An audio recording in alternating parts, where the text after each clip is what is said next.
What's going on, guys? Welcome back to the channel. I got the new fifth wheel bolster plate in from my buddy's trailer. It's pouring down, raining out here. I hope you can hear me all right.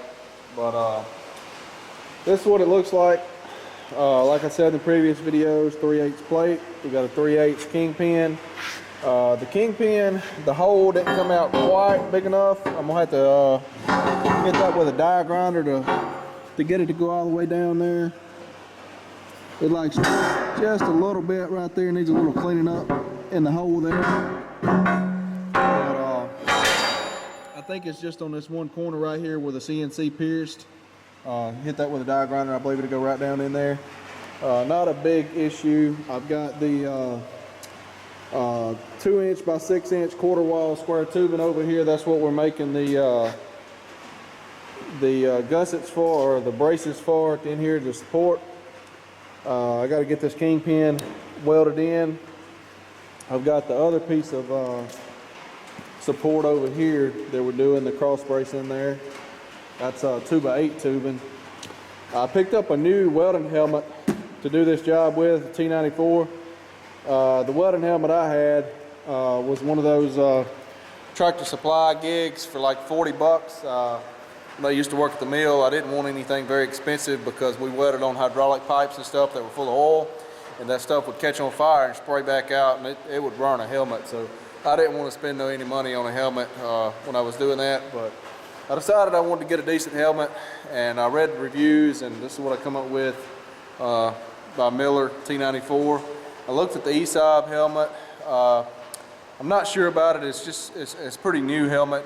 It's got some great reviews on it, but it's just real new helmet, and I wasn't sure about it, so I went with a Miller. Miller's been making helmets a long time, so I'm gonna give this a try. It's got the digital inside and all the adjustments and everything, and I ordered some accessories and stuff for it. Some more face shields and stuff, or the front shields and inside shields that it comes with a few, but I ordered a few extra because I hate to have to stop and order something like that that only costs a few dollars. You pay more in shipping than what the product cost. But anyway, the plate come out real good.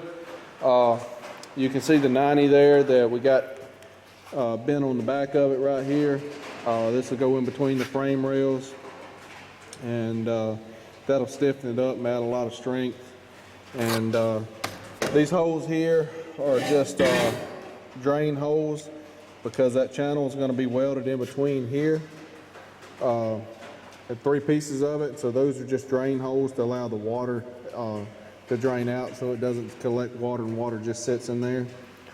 And this is just an inspection hole, because your wiring harness comes up here. That's the way the other one is, so that you can get your hand up in and work on your wiring harness or airline if you need to. And you can also inspect and see up in here, you know, structurally, make sure it's sound and safe to tow. So that's what I'm out here working on. I'm going to get the die grinder over there and clean this up, get this to drop down in here. I got to grind the mill scale off and get it ready to weld. I'm going to be welding this with flux core, dual shield flux core right there, E71T-1. So that's what we're welding that with, and it's pretty much like a 7018 in wire form, basically. So I'm going to get started on this, and I'll set you guys up over there somewhere where you can kind of hang out and watch.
Got it sitting down in there flat. Got the mill scale cleaned off of it, and it's ready to be. Have a little preheat put on it and welded in place.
All right, guys, that just about does it for tonight. I got all 3 of the braces cut. I had to do that with a grinder with a cutoff tool.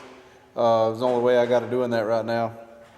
But it does work. Anyway, I got them in there, and got the kingpin in there, got the cross member welded over the top of the kingpin, got it enclosed in there. Get a little better look at that right there that way. I notched that tube right there up in there where it set down flat over it, and then welded around it, welded that kingpin in there like that. And that's what it's going to look like. And then it will go up under the trailer and weld to the sides of the trailer here on the bottom and on the inside of the I-beam on the trailer. And then that piece of 8-inch channel that I got over there will come across right here like this on the inside of the trailer frame. There will be 2 of them right there. So it'll be tied in pretty good. So anyway, that's all for this episode. The next episode we'll cut it out, cut the old one out and get this one positioned up in there. I don't know how much of that I'll be able to get on film because I'm working on it outside, and the guy that owns this is coming over, bringing a tractor to be able to pick this up and put it up under there, so I may not be able to film that, but anyway, I will definitely show the completed project once we get it up under there and everything. So anyway, hope you enjoyed the project. Thanks for watching. We'll see you guys next time.